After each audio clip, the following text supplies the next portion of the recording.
Enjoying the summer may be easier said than done after high levels of bacteria were found at beaches just like this one. I'm Stephen Reels in Milford. We'll have the latest on when you could go back to the beach coming up. Some concerns here at Hartford Hospital after police say a nurse was attacked by a patient. I'm Kayla Cade. Coming up, the concerns being raised and more on what other nurses want done so it doesn't happen again. It is Thursday, July 9th. Good morning to you. Thanks so much for starting off your day with us here at Fox 61 America Area. And I am Bridget Biorlo. Pack a little extra hairspray today. You're going to need it. Humidity is up and some of us might get rain today. Let's send it outside to Rachel Piscatelli. Good morning, Rachel.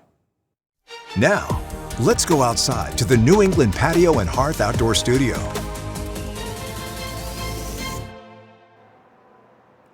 Good morning. Definitely feeling the difference outside as you head out now. Temperatures are trending anywhere from about 5 to 10 degrees warmer, but it is beautiful to start here in the capital city. We have mostly clear skies, but turning more humid as the day goes on, and temperatures getting up to the upper 80s to near 90 degrees. Taking a look at some of our current numbers out the door as you step out now.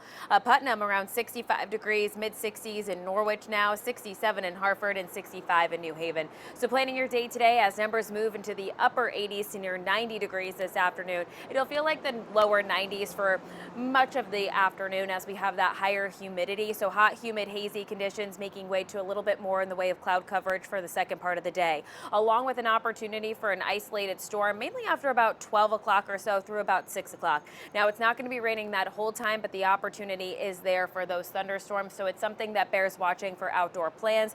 Most of those storms should remain below severe weather criteria, but vivid lightning could be tied to some of those, frequent lightning, as well as those downpours across parts of the state. So again, if you do have outdoor plans, if you're heading to the beaches today, just make sure you have a way to get those alerts on your phone and just stay weather aware. Humidity all the way up this afternoon and into the overnight hours. Uncomfortable sleeping weather tonight for window sleeping. As you head through the afternoon tomorrow, back up into the mid to upper 80s. Feels like temperatures near 90 degrees and also an opportunity for some thunderstorms there. Those thunderstorms, though, help us out. They take the humidity along with it. So over the weekend, we are forecasting beautiful conditions on the way. 10 out of town weekend forecast for July. We'll have more details on where we go from here. We'll walk you through that hour by hour coming up in just around 15 minutes. Here at 6:02 on our roadways this morning.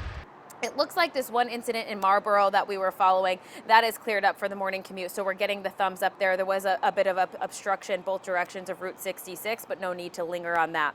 On 84 eastbound between exit 67 and 68 now in the Vernon area, it looks like we have some road work that is clearing at the moment, so travel speeds are down for you this morning. A live look outside in Meriden, the road work that we had on 91 both directions out by 16 and 17 has cleared up, and traffic is up to normal volume. Over to you. Rachel, thanks so much. Well, swimming is off limits at several state beaches because of high bacteria levels. One of those beaches is Silver Sands State Park in Milford. That's where you find Fox 61's Stephen Reels.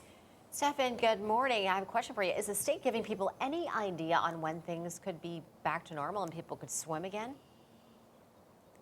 Good morning. We should have a better idea of everything later on today. They've been testing the waters literally and figuratively since yesterday just to make sure things are okay. But it's been a really rough go for beachgoers out here just because we had to deal with several days of rain, but it was that rain that ended up bringing up bacteria into the water, and that's what caused the high levels of contamination at beaches just like Silver Sands, like you mentioned, right here in Milford. But the other ones that people have to worry about, that also includes Rocky Neck as well as Sherwood Forest and Chatfield Hollow, all on that list. We spoke with people yesterday at Rocky Neck. While some people could just turn around because they were local, others very disappointed. One person told us that they actually traveled more than 100 miles to go to the beach. The price still the same even though they couldn't swim. But some people decided to still enjoy their time at the beach even if it wasn't what they had planned. When we got here, there was like the giant sign, and then we saw everyone turning around. I've always go in the water at the beach, so I was kind of disappointed when I came and I was like, oh, I can't go in the water. We didn't really want to drive anywhere else. It's both our days off, so we just wanted to enjoy what we could. At least tan a little bit and maybe just use the showers if we have to. Now, like I said a little bit earlier, there is still hope on the horizon. Tests are still going to be given the results today, so we should have an idea whether we can enjoy the beaches this weekend or if we may need to wait a little bit longer. But for now, live in Milford, Stephen Reels. Fox 61. We have to look out for each other, nurses, because hospitals have not caught up to the fact that this patient population is more dangerous than they have ever been. Now to a Fox 61 exclusive. A former nurse takes to social media after police say a patient attacked a nurse at Hartford Hospital. She spoke only to Fox 61 about the concerns she says needs to be addressed. Fox 61's Kayla Cade has more on what nurses want to be done so more of this violence doesn't happen to them. Police say while this incident was minor, they submitted a warrant for the patient's arrest. Nursing advocates say they are disappointed to hear what happened and say more needs to be done to keep nurses safe. Nurses want to come to work and be protected. Being assaulted is not a part of the job. This is Takara Durrett, who was a nurse for 17 years in Connecticut. I've seen plenty of situations like what happened here before. She's talking about an incident that happened just after 8 Monday morning between a nurse and a patient at Hartford Hospital in the Purple Pod. It's an area of the ER where they hold the psychiatric patients. Durrett says when she first heard about what happened, she wasn't surprised. I wasn't shocked because I hear about workplace violence every day. But when I heard the audio, I was like, wow, that took me back. I was like, there's no urgency. She started to raise awareness about the situation on social media, and it led to many other people sharing their experience with her. I started getting all types of inboxes and DMs from nurses that are just saying, this is common at Hartford Hospital here in the Purple Pod. Security is not showing up.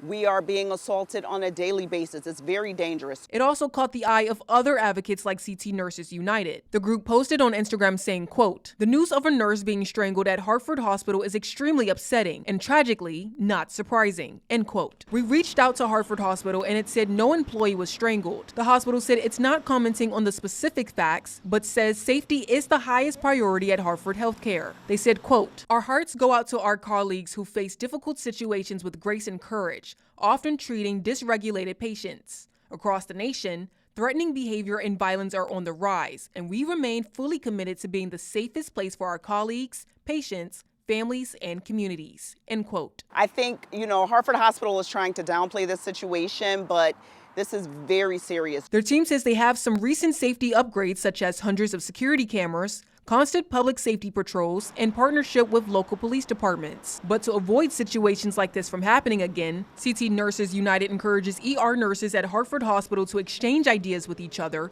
and share them with hospital leadership to improve staffing and safety for themselves and patients. You need to set a precedent and set the standard that workplace violence will not be tolerated in your hospitals and that your nurses will feel safe working here. Durrett says she is advocating on a national level to get workplace violence bills passed because she says situations like this are driving some nurses to leave the profession. In Hartford, Kayla Cade, Fox 61. The city of New Haven says overall crime in the city is down this year, nearly 10%. The data also shows the rape cases in the city are up by nearly 300% compared to last year. So far this year, the city has seen 19 reported sexual assault cases compared to 5 cases last year. New Haven's new police chief says these cases can be complicated to prosecute if the victim doesn't come forward right away. We know that these are not stranger rapes, and a lot of these facts sometimes rely on the comfortability of the victim to come forward and to report it. The police chief says initiatives like the return of both walking and bike beats have helped officers build trust with people in the city. Homicides and non-deadly shootings are down, according to the city. The announcement comes, though, on the heels of a triple shooting in New Haven that left an 18-year-old and 20-year-old dead. The 18-year-old, identified as Malachi Caraballo, was a student at New Haven Academy, according to New Haven schools. All right, now 6:09, breaking overnight, the U.S. military launched new airstrikes in Iran. The U.S. Military Central Command said it hit 20 targets across the country. Officials say the strikes were done to further degrade Iran's ability to threaten ships in the Strait of Hormuz. In response, Iran has hit targets in Bahrain, Kuwait, and Qatar. Maine Democratic Senate nominee Graham Plattner has suspended his campaign following mounting pressure by members of his party.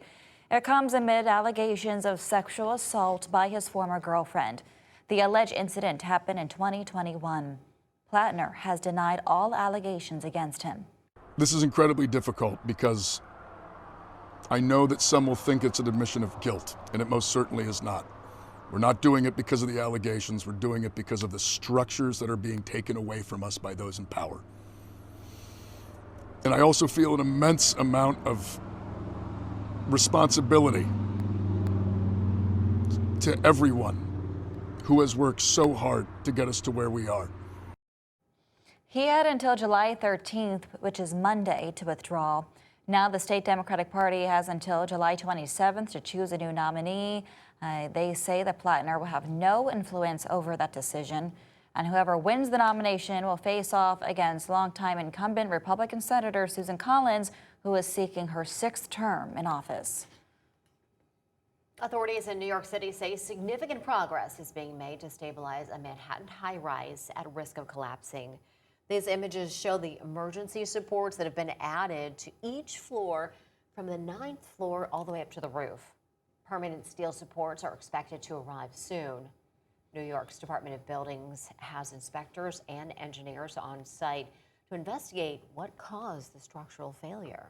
All right, well, we're just breaking news into our newsroom in the past 15 minutes. The music world has lost an icon. Welsh pop singer Bonnie Tyler has died. The total eclipse of the heart singer had intestinal surgery back in May, and she was placed in an induced coma, but her exact cause of death has not been released. Tyler was 75 years old. And still ahead on the Fox 61 Morning News, new concerns of hidden fees on food delivery apps, what one local leader wants to do about it. Also ahead, Waymo expanding its driverless taxi service. 4 more U.S. cities are about to get robo-taxis.